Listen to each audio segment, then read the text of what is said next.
The Stars, My Destination is a science fiction novel by American writer Alfred Bester. Its first publication was in book form in June 1956 in the United Kingdom, where it was titled Tiger. Tiger, named after William Blake's 1794 poem, The Tiger, the first verse of which is printed as the first page of the novel. At the time the story is set, jaunting, personal teleportation, has disrupted the social and economic balance so severely that the inner planets are at war with the outer satellites. Gully Foyle, a man of no education, skill, or ambition, is a crew member of the Pristine-owned merchant spaceship Nomad. His life is at a dead end. When the ship is attacked, Foyle is left stranded in space. After 6 months of isolation, a passing spaceship, the Vorga, also owned by the powerful Pristine industrial family, ignores his distress signal and abandons him. Enraged by this betrayal, Foyle is transformed into a man consumed by revenge, the first of many transformations. He manages to repair the Nomad and barely survives. Eventually, he is found and taken in by a cargo cult in the asteroid belt. The cult tattoos a hideous tiger mask on his face and forces him into marriage with one of their women. After recovering his health, Foyle escapes and returns to Earth. He attempts to destroy the Vorga but fails and is captured by Pristine. Unbeknownst to Foyle, the Nomad had been carrying pyre, a new substance that could determine the outcome of the war. Pristine hires security agent Saul Dagenham to interrogate Foyle and uncover the location of both the ship and the pyre.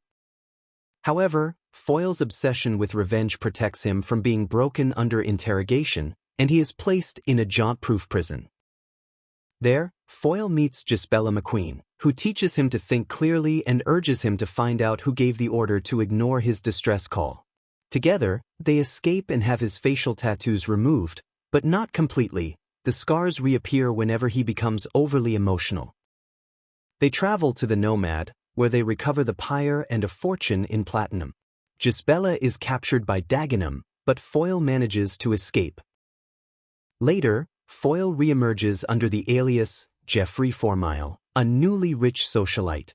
He has undergone intense self-education and had his body surgically altered to become a lethal weapon. Through yoga, he has developed the emotional control necessary to keep his facial scars from showing. He seeks out Robin Wensbury, a one-way telepath whom he had assaulted earlier in the story, and convinces her to help him navigate high society. Foyle tracks down former crew members of the Vorga in an attempt to discover the identity of the ship's captain, but each person has been implanted with a death reflex and dies when questioned. Each time, Foyle is haunted by the vision of the Burning Man, a hallucination of himself engulfed in flames. At a high society party, Foyle becomes infatuated with Olivia Pristine, the daughter of his corporate enemy. He also reunites with Gisbella, now Dagenham's lover, who chooses not to expose his true identity, although Dagenham has already deduced it. During a nuclear attack by the outer satellites, Foyle rescues Olivia. She tells him that if he wants her, he must be as cruel and ruthless as she is. Meanwhile, Robin, traumatized by the attack, tries to break free from Foyle by revealing the name of another Vorga crew member. Foyle agrees to let her go but changes his mind and asks her instead to help him win Olivia's favor. Heartbroken and jealous, Robin betrays him to Central Intelligence. Foyle eventually learns that the captain of the Vorga has joined a Skopje cult on Mars and has had all sensory nerves removed, making her immune to torture. Foyle kidnaps a telepath to question the captain and discovers that the Vorga ignored his signal because it was collecting refugees, stealing their belongings, and ejecting them into space. He also learns the captain's identity, Olivia Pristine. Now recognizing a kindred spirit in Foyle's capacity for hatred and destruction, Olivia rescues him from Martian commandos. Racked with guilt, Foyle tries to turn himself into Pristine's lawyer, Regis Sheffield, a supposed Terran patriot. However, Sheffield reveals himself as a spy for the outer satellites and captures Foyle. Sheffield explains that when the Nomad was attacked, Foyle had been removed from the ship, transported 600,000 miles, and left adrift in a spacesuit to lure rescuers into a trap. Instead, Foyle had unknowingly space-jaunted, a feat previously thought impossible, back to the Nomad. Now, the outer satellites not only want the Pyre but also want Foyle to teach them how to space-jaunt, and they are prepared to use extreme methods to force him.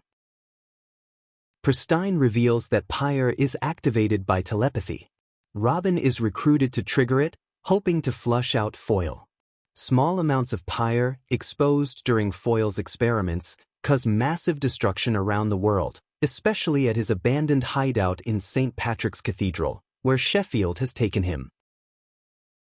The resulting explosion collapses part of the cathedral, killing Sheffield and trapping Foyle, unconscious but alive, above a pit of flame.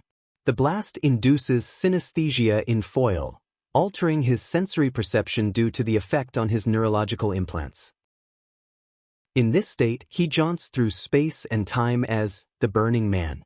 Eventually, he arrives in the future, where Robin, now married to Yeovil, telepathically instructs him on how to escape the collapsing cathedral. Returning to the present, Foyle is pressured by Pristine, young Yeovil, and Dagenham to surrender the rest of the Pyre, which had been protected from detonation by its inert lead isotope casing, and to reveal how to space-jaunt. Foyle leads them to the hidden stash of Pyre, but then escapes and travels across the globe, scattering pieces of Pyre into crowds at each destination. He challenges humanity to choose, destroy itself or follow him into the stars. Foyle comes to understand that the key to space jaunting is not certainty, but faith, the belief that an answer exists somewhere. He begins jaunting from one nearby star to another, discovering new worlds that could be colonized, though they are reachable only if he shares the secret of space jaunting. He ultimately returns to the cargo cult, where the people now regard him as a holy figure, awaiting his revelation.